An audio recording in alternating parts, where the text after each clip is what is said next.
Good evening and a very warm welcome to the post-budget conference call of LKP Advisory.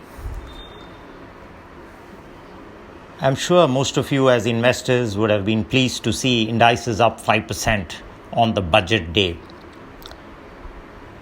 Let's try and analyze this budget. We often say that, budgets are non-events, but a budget which is coming in after a pandemic year cannot be a non-event, at least not for one of the largest democracies in the world. Before we really get down to analyze the budget, let's try and understand why the markets have given a thumbs up to this budget. First and foremost, there were a lot of fear that the budget would do certain unpleasant things. When I say unpleasant things, it means unpleasant from the point of view of taxation and a host of other things which may not be so desirable. Since none of those unpleasantries came in the budget, we saw a sharp up move once the finance minister finished her budget speech. Secondly, at a time when you need to kickstart the economy, because the second quarter and the third quarter earnings of India Incorporation already started to show the green shoots of a recovery post lifting of the lockdown. As you all know, India has been able to manage the pandemic in a much better way compared to many other economies. And at a time when India has been able to do that successfully, the budget needed to provide a roadmap for kickstarting the Indian economy.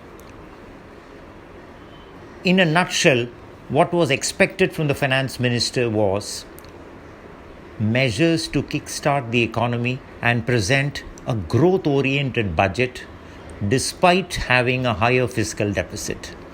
This is precisely what the finance minister achieved in today's budget. The kind of capex that has been proposed, which is more than 5.5 lakh crore capex for FY22, is one of the highest that we have ever seen.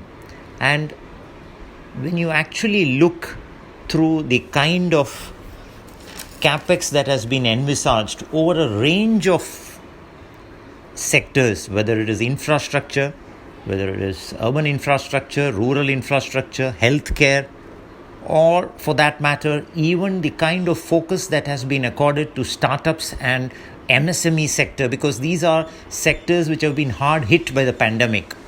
And when you actually look at the fact that India's demographic profile is now shaping up in a manner in which no other country is able to witness such demographic profiles. India's tier 2 and tier 3 cities are the ones which are actually growing. They are the new engine of growth going forward. And to that extent, we at LKP believe that it's been a very, very pragmatic budget which is delivered on a host of parameters without, and I repeat, without resorting to higher taxation.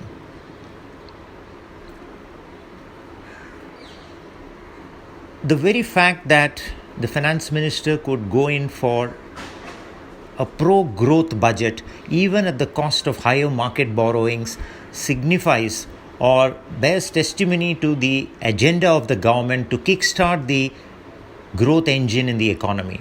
And what better way to do it than use the opportunity that has got or that has been conferred to her today, and she managed to seize the opportunity well. Markets, as they say, is a compounding machine. And more often than not, we all know that it's very difficult to time the market. When I say time the market, it means you cannot catch the bottom, you cannot catch the top. So if you need to be successful in compounding your wealth using equities as an asset class, it's very important to remain invested in the market. Because many a times we see that a host of stocks go up at the same time and they come down also at the same time. The very fact that we scaled up the milestone of 50,000 on the Sensex ahead of the budget itself made profit booking inevitable, and in a week's time we could shave off 10% from that peak. So, I mean, in the last decade, I haven't seen a budget being presented when you have had a 4,500 point shave off in these indices in a week before the budget, which has already happened, right? So you were basically going into the budget with less expectations and with a lot of fear that there could be some changes to the capital gain tax, there could be some COVID cess imposed, there could be wealth tax, a host of other things, there could be some tinkering in personal taxation, corporate tax could be enhanced, and so on and so forth. None of them happened. I repeat, none of them happened. And I think what started off as a celebration that none of them happened, you saw as the afternoon progressed, buying emerge into a host of stocks as market participants went to digress the budget, when they went through the fine print. And I think within the few hours that I've got me and my team to really check out the fine print that the budget has offered, what strikes me the most is the fact that the budget has been able to address the banking sector very well. And as you know, banks account for a lion's share of your indices, right? And the very fact that they could actually announce some goodies for the banking sector. When I say goodies, it means that the public sector banks have been plagued with NPAs for almost a decade now. And because of this problem, they are not able to really focus on credit. And by announcing the consolidation of the distressed assets or the stressed assets across the public sector banks and offering it to alternative investment funds, obviously you get to own the security receipt. And what really happens is that it ensures cash flows to the owner of those security receipts. And this, to my mind, has actually gone down very well with the street, apart from the fact that the finance minister announced that the government would be looking to privatize 2 public sector banks. These 2 measures, to my mind, fired up the banks, and the bank Nifty recorded probably one of the highest single day gain that we have ever seen.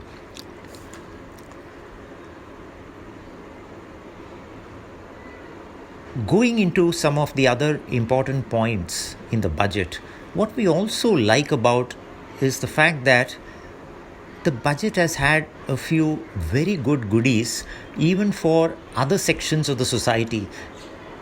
It has been able to relax the compliance burden for senior citizens. It has also implemented a reduction in timeline with respect to reopening of tax returns. It's a welcome measure.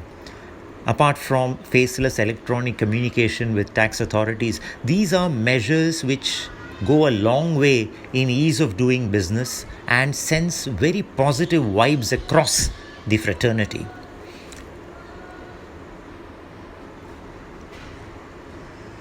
In today's call, I wouldn't want to discuss at length the kind of amounts that have been allocated to various sectors of the economy, because I'm sure most of you would have gone through the media, and most of you would have got some of the finer details yourself. So I don't want to repeat those things in this call, but it's important to refer that when we loosely refer to the point that there's a scrappage policy which has been announced, right? Now we often say that we've been hearing about the scrappage policy for more than a year now, right? Ultimately, the scrappage policy has been announced in the budget. We don't really know what are the fine print of the scrapping policy, right? We know that it's been announced. The very fact that such a scrappage policy is announced, in my mind, it will take a few days for us to get clarity on the scrappage policy. And once clarity emerges, we all would be able to appreciate the fact that this kind of a policy can actually improve the turnover of the automotive industry by more than 25%. The potential is there, but we need to see the fine print of what exactly the scrapping policy aims to achieve. But the budget has outlined the scrappage policy. The kind of push that has been given to infrastructure, obviously a host of infrastructure companies are budget beneficiaries. Please remember that infrastructure companies by and large are budget beneficiaries only, right? In fact, some of the well-known FMCG companies or some of the well-known companies which have been able to create and compound wealth over the last so many years are typically never budget beneficiaries. But they always benefit when there is a growth-oriented budget. And this is precisely the reason why I believe that apart from the usual beneficiaries like the infrastructure sector, the construction sector, the rural sector, a whole host of industries and sectors are likely to benefit by this budget simply because it is a growth-oriented budget. And I'll give you an example.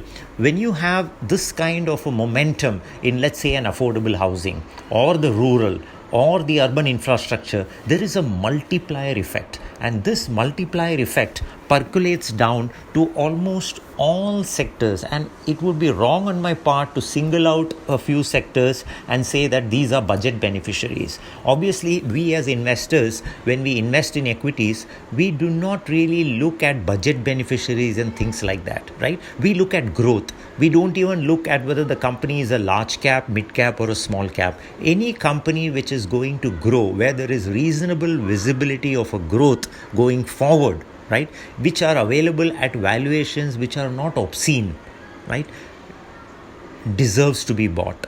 And today, we always talk about pent-up demand, right? There's been a lot of pent-up demand since the lockdown lifted, right? Which is one of the key reasons touted for the recovery that you have seen in earnings in Q2 and Q3. That is the kind of pent-up demand that we saw today in the markets. There was a pent-up demand that left out feeling. The afternoon trade, I don't know how many of you really witnessed the kind of frenzy that was there in buying from 2 p.m. to 3:30. There was a kind of a frenzy, and investors simply wanted to own stocks. And to me, I think this sort of a feel-good factor one has rarely seen in many budget days. And typically, let's also agree to the fact that the performance of the stock market on the day of the budget is never a barometer to judge the quality of the budget. The quality of the budget has to be judged by what it aims to achieve under the circumstances. And I think under the circumstances, with the whole world looking forward to one of the largest democracies globally, right, in standing up, having made the vaccine, having emerged as a serious alternative to China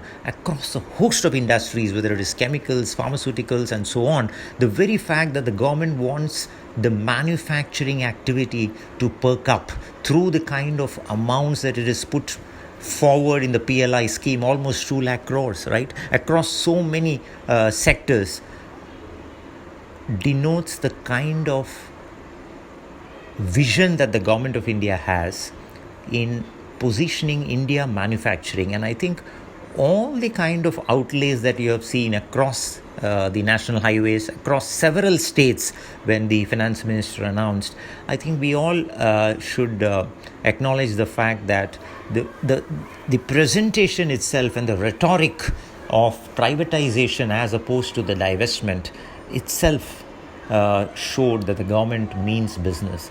And the divestment target of just under 2 lakh crores is a very, very conservative target in my view.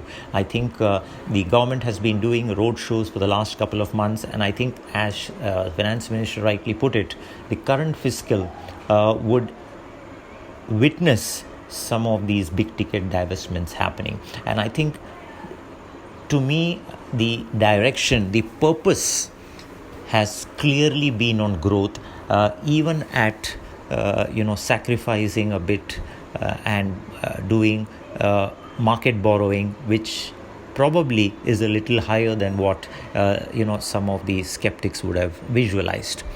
Having said that, we would definitely be studying the fine print in detail today evening as well as tomorrow.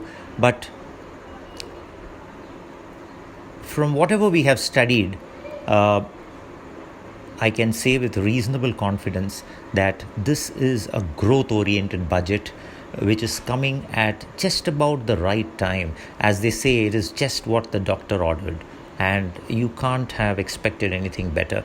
There could be some blips in the fine print. I mean, when I went through the fine print, I did see that there are some small concessions which have been taken away if you're paying the ULIP premium more than 2.5 lakh, or when you're investing in the provident fund for more than 2.5 lakhs. Some of the takeaways are there, but I think these are very small giveaways. But the bigger picture, when one really looks at from the point of view of an investor, because equity as an asset class is all about compounding, right? And with several other asset classes failing miserably since the last 1 year, as compared to equities, when globally the interest rates are so low, I think with oil prices behaving the way they are, India is in a sweet spot. And I think this budget has seized that opportunity brilliantly, in my view, and positioned us to take us to the next level. Thank you and happy investing.